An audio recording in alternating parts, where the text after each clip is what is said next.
Following months of accusations, counter-accusations and defense of an Indian conglomerate, the Adani Group, President William Ruto has cancelled all engagements with the Indian conglomerate affecting two critical projects affecting the transport and the energy sectors of the country, worth a combined 356 billion Kenya shillings.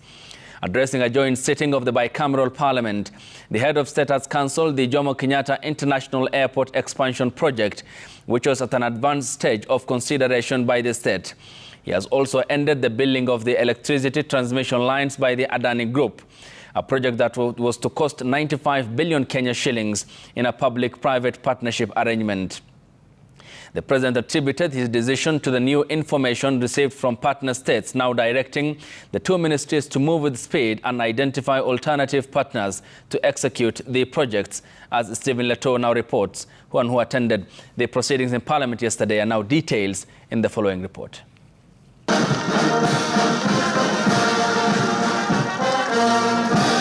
President William Ruto has put the last nail on the proverbial coffin of the Adani deal, an arrangement that will have handed East Africa's largest international airport, as well as the Kenya electricity transmission company KETRACO, to the Indian-based firm. President Ruto telling the bicameral parliament that new information from investigative agencies and partner nations were key determinants. Honorable members, I have stated in the past and now reiterate today that in the face of undisputed evidence or credible information on corruption, I will not hesitate to take decisive action. Subsequently, President Ruto told MPs that the Kenyan government has arrived at a decision to end Adani deals in Kenya, both at the aviation and energy sectors. I have directed agencies within the Ministry of Transport and the Ministry of Energy and Petroleum to immediately cancel the ongoing procurement process for JKIA expansion public-private partnership transaction, as well as the recently concluded KETRACO transmission in public partnership.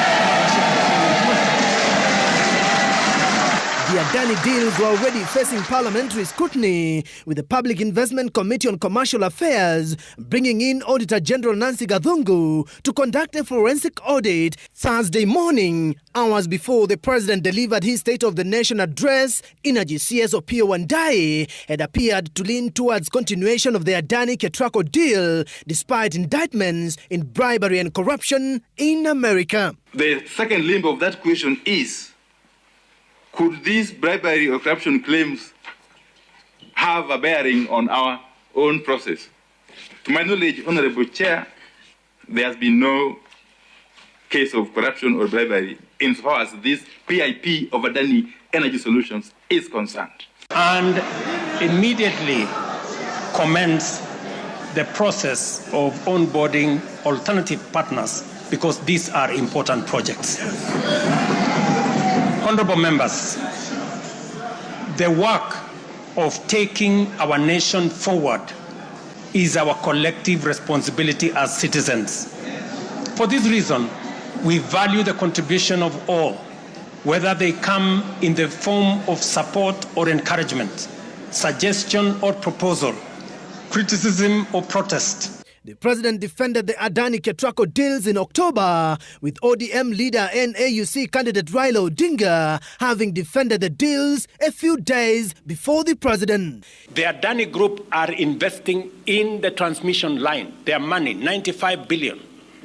We would have otherwise gone to borrow that money, burden the people of Kenya. This is now a private sector investment, the same way Keshan here is a private sector investment, the same way Sosian is a private sector investment.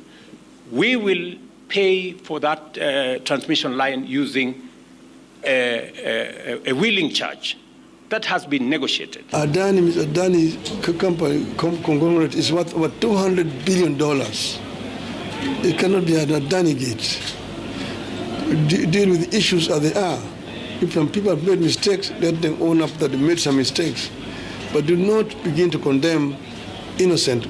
With the Adanis now forced to take off, President Ruto has called for high standards of procurement, devoid of corruption and suspect dealings. With President William Ruto's administration having faced public condemnation over the private-public partnership, particularly with the Adani Group, he has now moved to restore public confidence. But the question is, how much will the cancellation cost the taxpayer? Stephen Leto, Citizen TV, Parliament Buildings, Nairobi. From the 260 billion Kenya